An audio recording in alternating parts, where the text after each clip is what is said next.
एक आदमी पानी पीते समय कुछ अजीब महसूस करता है। उसके नाखून तेजी से काले होने लगे। कई सालों का मेडिकल अनुभव होने की वजह से उसे पता था कि ये दिल और फेफड़ों में ऑक्सीजन की भारी कमी का स्पष्ट संकेत था। लेकिन जब तक वह समझ पाता, केबिन में रखे सभी मिनरल वाटर की बोतलें अचानक ही मोड़ने और विकृत होने लगी। तभी उसे एक फ्लाइट अटेंडेंट अपनी सीट की ओर भागती हुई दिखी, जिसने सबको तुरंत सीट बेल्ट बांधने का आदेश दिया। लेकिन तब तक बहुत देर हो चुकी थी। विमान जोर से हिलने लगा और यात्रियों को एक सर्द डर की अनुभूति हुई। विमान एक उथल-पुथल वाले इलाके में प्रवेश कर चुका था। अगले ही पल जो यात्री सीट बेल्ट नहीं बांधे थे, वह अचानक झटका लगने पर हवा में उछलकर उठ गए, जिससे पूरे केबिन में भय की लहर दौड़ गई। यात्री कुर्सियों की बाजुओं को कसकर पकड़कर अपनी जान बचाने की प्रार्थना कर रहे थे और जैसे ही सभी मानने लगे कि आने वाला समय बर्बादी ही लाएगा, केबिन का दबाव अचानक जैसे किसी चमत्कार से सामान्य हो गया। आदमी अभी आराम की उम्मीद कर ही रहा था कि एक यात्री अचानक सांस लेने में असमर्थ होकर घुटनों के बल गिर पड़ा। घबराई हुई एयर होस्टेस ने मेडिकल सहायता बुलाया। डॉक्टर मिक तुरंत दौड़कर पहुंचे,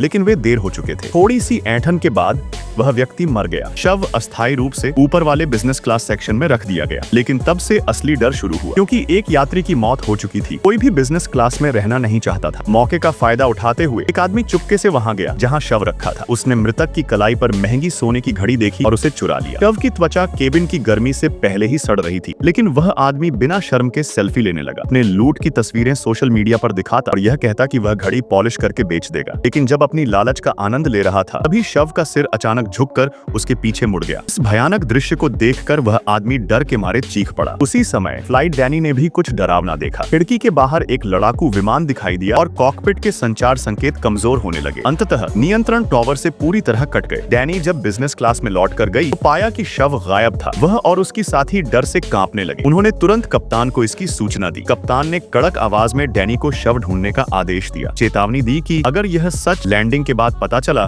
तो पूरा क्रू निकाल दिया जाएगा। लेकिन खोज शुरू होने से पहले एक और यात्री जो टॉयलेट में था, भयंकर घबराहट से जूझ रहा था। फर्श से धुंध उठी, लाइट टिमटिमाने लगी और अचानक जमीन से एक काली हथेली निकलकर चिल्लाती हुई लड़की को अंधेरे में खींच ले गई। शव और कुछ यात्रियों की रहस्यमयी अदृश्यता ने विमान में भय को और गहरा कर दिया। मिक को एहसास हुआ कि ये सब घटनाएं पहले यात्री की मौत के बाद शुरू हुई थी। उन्हें शक हुआ कि इनका संबंध उसी से होगा। असलियत जानने के लिए उन्होंने मृतक का लगेज चुपके से देखा। उसमें एक डरावनी गुड़िया मिली। कटे बालों वाली लड़की ने तुरंत पहचान लिया, यह मृत्यु देवता की गुड़िया थी। उसने इसके बारे में बताया। मृत्यु का देवता वो एंजल होता है जो मृत्यु के बाद आत्मा को सत्य स्वीकार करने में मदद करता है। अगर कोई व्यक्ति अनैच्छिक मृत्यु से गुजरता है और उसको मौत मंजूर नहीं होती, तो उसकी आत्मा इस गुड़िया की वजह से संसार में भटकती रहती है। संदेहित यात्री और यात्री ने आगे देखा। एक और बैग मिला जिसमें मानव बाल बंडलों में थे, जो काले जादू के औजार हो सकते थे या यह साबित करते थे कि मृत व्यक्ति मरने से पहले कई लोगों को नुकसान पहुंचा चुका था। जैसे ही वे सच जानने लगे, मई उन्हें पकड़कर समझाने लगी, यात्रियों का सामान छेड़ना